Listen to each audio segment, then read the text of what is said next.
Hey, everybody, Thomas here. This is the largest black walnut log that I think we've ever messed with. And I'm about to do something crazy with it. About to cut this thing in half. You're probably saying, what the heck? So this is 14 foot 2 inches long. It's 35 inches in diameter at this side, and it's 2 foot in diameter at the other side. This is a monstrosity, absolute monstrosity of a black walnut log. Give you a little view right here. This thing is a monster. It's nice, clean wood and everything. There's a lot of interesting knots around it. Take a look at this one right here. That right there, this bottom section is going to be interesting with that big old knot there. And if you come around to the top here, there was definitely a big crotch section right here as well. So interesting here, got another big branch section there. And there's actually a branch on the other side over here too. So long story short, there's gonna be a lot of neat, interesting figure in this. But why am I gonna cut this monstrosity in half that I could absolutely make a fantastic killing off of? Well, because unfortunately he's got a fence to it. Oh, take a look at this. There's some wire right there. This is the part that we can see. I'm assuming it runs this direction, but I'm not for certain. And what I'm going to do is I can't believe this, I'm going to cut off probably about a 5. I'll probably cut right where the end of this is right here. So I have a nice, beautiful section up here, which is going to be about, let's see, 9-ish foot probably. And then I'll have this section down here, which is going to be around 5-ish foot, maybe a little bit more. So, yeah, there I am, about to cut up the biggest black walnut log we've ever had here on the farm. I'm sure someone's cringing right now. But again, this is all going to be good. We're going to make some fantastic slabs out of this. And I will say this, 14-foot black walnut slabs, yes, there are people that will buy that, but there's not a lot of people that actually know how to use that. And there's not really a big market for that. It's a high dollar market, but there's not a lot of people going to do that. 8-foot table, as long as I get 8 foot out of this side right here, we're talking bar tops, we're talking tables, all sorts of stuff like that. In the bottom section right here, if I get 5 foot, that's a great coffee table. There's so many possibilities of what we can make with this. But we're not going to be making it. We're cutting this. Actually, I probably won't make something out of this, but we're cutting this up. Long story short, we'll see what the end products turn out to be. Stay tuned.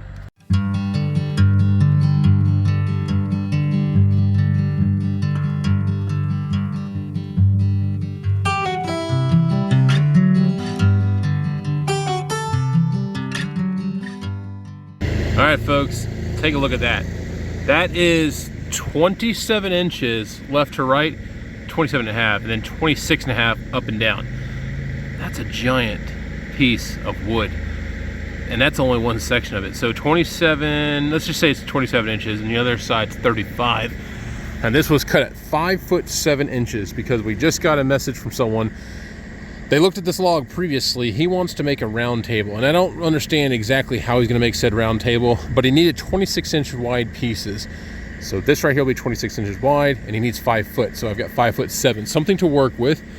But again, this is the piece that has the barbed wire in it. So we gotta figure out on the opposing side of the log. You can see the barbed wire right here. We gotta figure out on the opposing side of the log where that comes out, and see.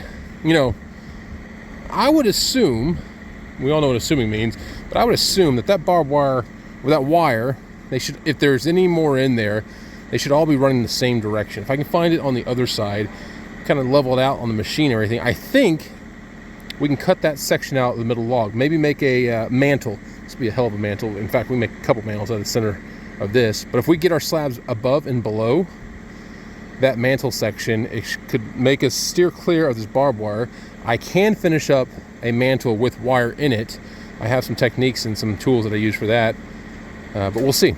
Again, that's a giant piece. Now we're gonna go over here to the sawmill. My dad and Paul are out here loading up this monstrosity right here, and we're gonna also look at what's the best way to do this cut.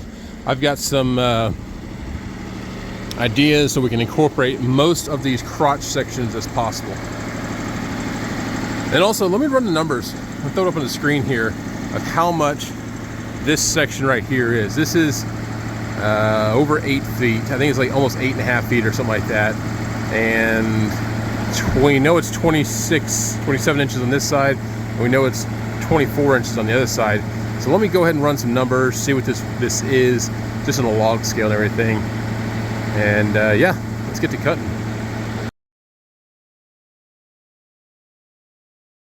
Okay, so we have the log on here and everything. It's a monstrosity. I have 4 branch sections to work with.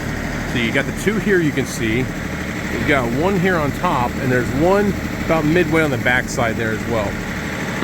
We want to make sure we get the most branch sections in our cut of wood. Now, I'm actually going to flip this log 180 over. I want to get my reference cut on the bottom side here. The bottom side, it's got some neat little, I don't know, it looks like maybe branches that might have been cut away long ago and then grew over. But I want to get my reference cut there because I want these turned towards the log stops on my first cut and everything. But then all the rest of my cuts after that, I want these facing outboard so that they don't interfere with my guide roller on that side. Because these ones right here are going to protrude a little bit further past. We're working with the monstrosity of a log right here. We already know it's 27 inches there. With these actual branch sections right here, we're probably closer to 30 inches and stuff like that in those areas.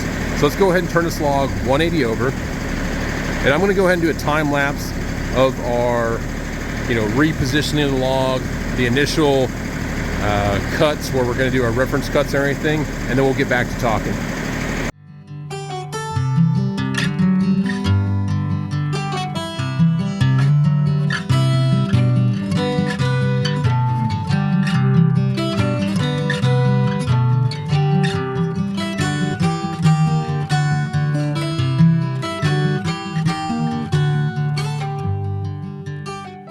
Okay folks, that right there is awesome. So we have 2 or 3, there's 3 1-inch slabs underneath that, and then we have this 2-inch slab on top. Take a look at that though.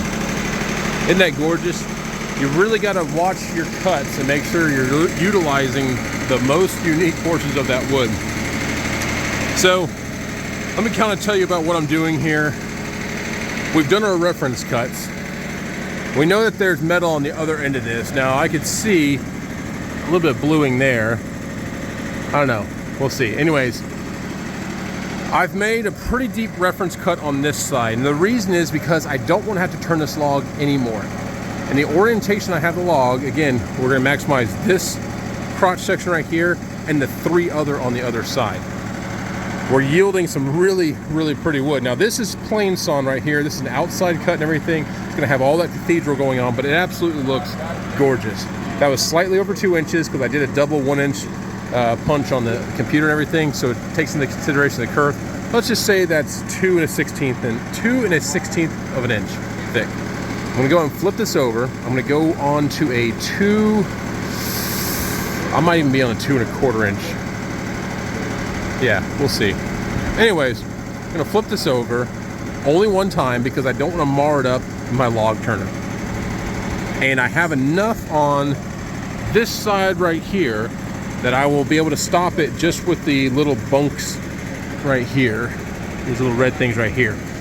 If I didn't go deep enough, the edge of this log might protrude past those, and then it would be, I'd have to put a spacer in there. I'm hoping I have enough room there. I won't need a spacer. It looks pretty good. I might be close, but we'll see. If I had to put a spacer, I have to put a spacer. But the biggest thing is I only want to turn the log one time. Let's get this thing turned over. And then once I get this thing turned over, I'm actually going to swap out to a brand new blade. This blade I'm using because there's potential for metal in here, so switch out to a brand new blade and go from there.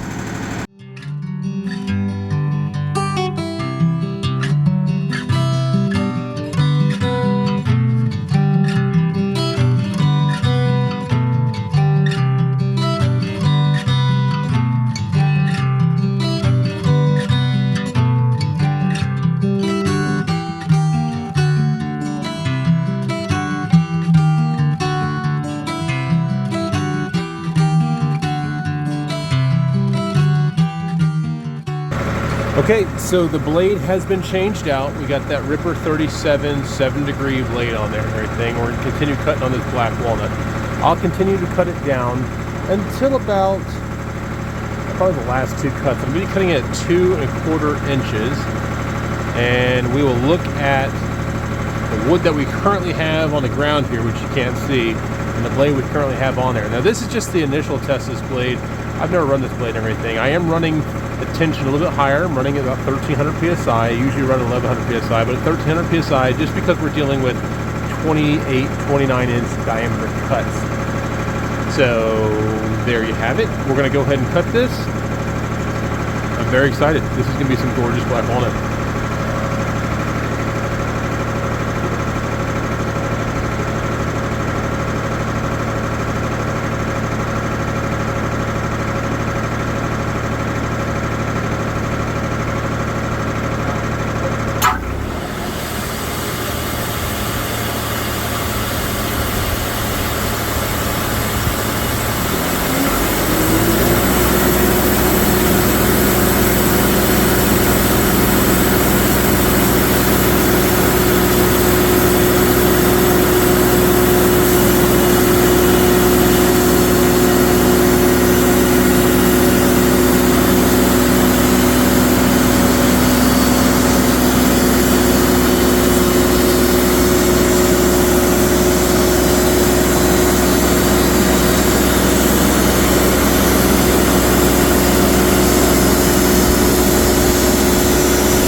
cutting absolutely like butter.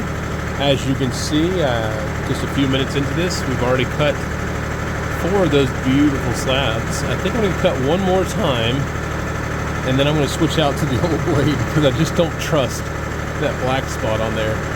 The next cut's going to incorporate the pith, as you see, and that one actually is probably going to be cut in 2, or maybe it's like a river table or something to that effect.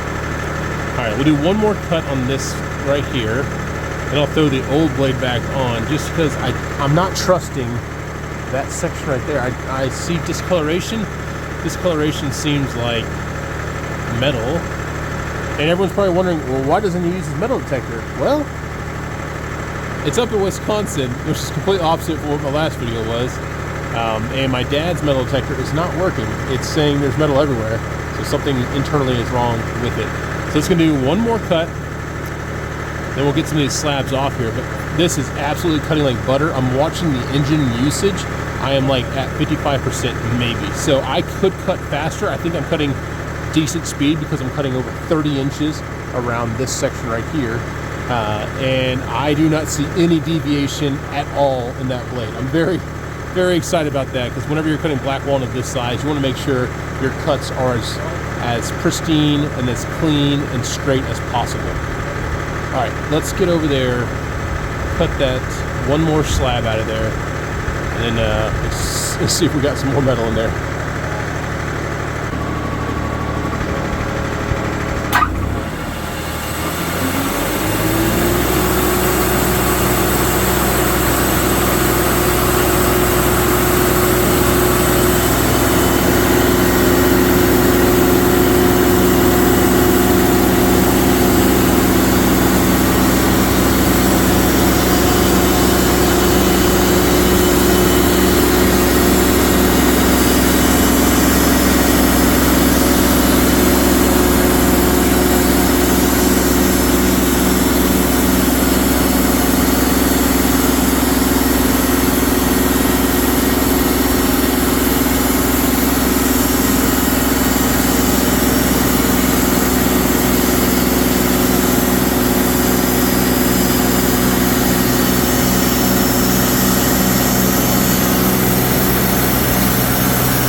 Okay, so there's 6 or 5.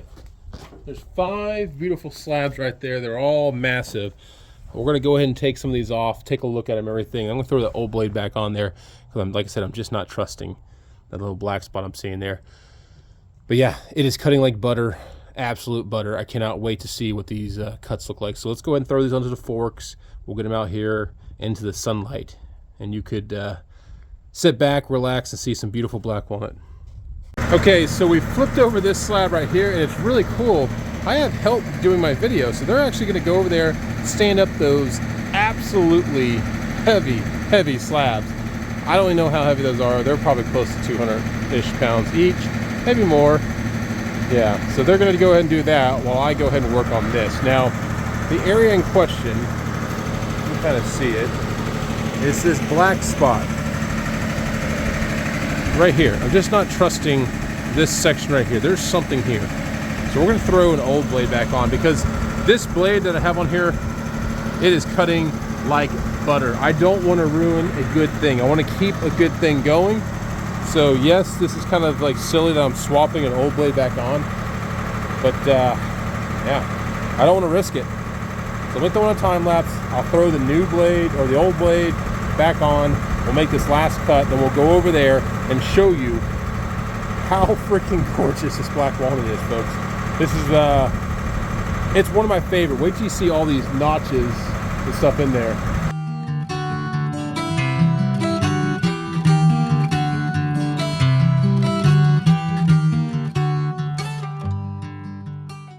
All right, let's see if carnage happens. I don't know. It could happen. It might not. We'll see. Wish me luck.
There you have it, folks.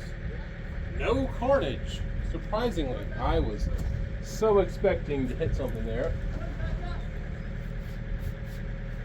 But yeah, she looks good.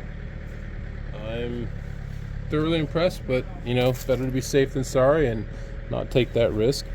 Now let's go ahead and look over at the slabs and prepare to be amazed. So we should have 7 of these slabs now. 7 monstrous slabs, averaging out over 24 inches wide.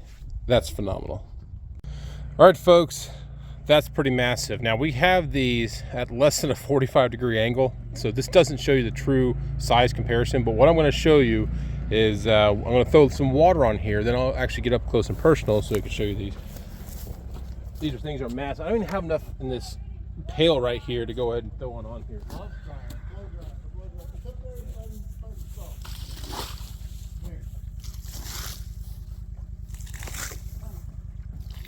Oh yeah. All right, here, Tommy, go or grab me some more water real quick. I want to talk about these. But that's pretty awesome. That is pretty awesome. Let's get over here. Look at that color. Again, these are almost 9 feet long. These are like 8.5 feet long. Absolutely gorgeous. The figure, the knots, everything kind of worked out the way that I was hoping it would work out and everything. But man, that's just absolutely amazing there. Now we're gonna get these other ones here done up here shortly, but these were all cut at 2 1/4. I think it was 2 1/4 inches for all. Oh, excuse me. The last 5 slabs were cut at 2 1/4. The first 3 were cut at roughly 2 inches thick. Gonna be beautiful. The pith, got a little bit of pith on this one, not much, just a little bit.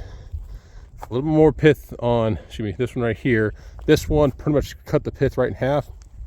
And this one, as you can see, it's already splitting. I'm gonna have Paul throw some water on the last 4 slabs here, just a little bit. There you go. Oh yeah. Good stuff, good stuff. One short. Fail. So yeah, but I mean, it's better than nothing. Absolutely gorgeous though. Blown away. I cannot wait to get a picture of these. This will probably be the clickbait photo. Everyone's gonna click on it because they're gonna see, oh my goodness, that's massive black walnut. And these ones, again, most of them average out at like over 24 inches wide. I can tell you this one right here is probably a little bit less, and this one right here that broke off, well, you can see it's breaking. Get up here nice and close. you can actually see there is a crack right here, and it was getting pretty unstable as I was picking up everything, and that's okay. I think I'm actually going to bring that piece back with me to Wisconsin. I'll continue to break off that back piece there, and then I'll make it a behind the sofa table. It just looks too good. It's got so much figure going on here. Absolutely amazing. All right, and there you have it. So not only did we get these 8 monstrous slabs here, we also got a couple 1-bys over here. and it looks like a 2-incher as well. So there's a 2-inch slab right there. That's an inch slab, that's an inch slab, that's an inch slab.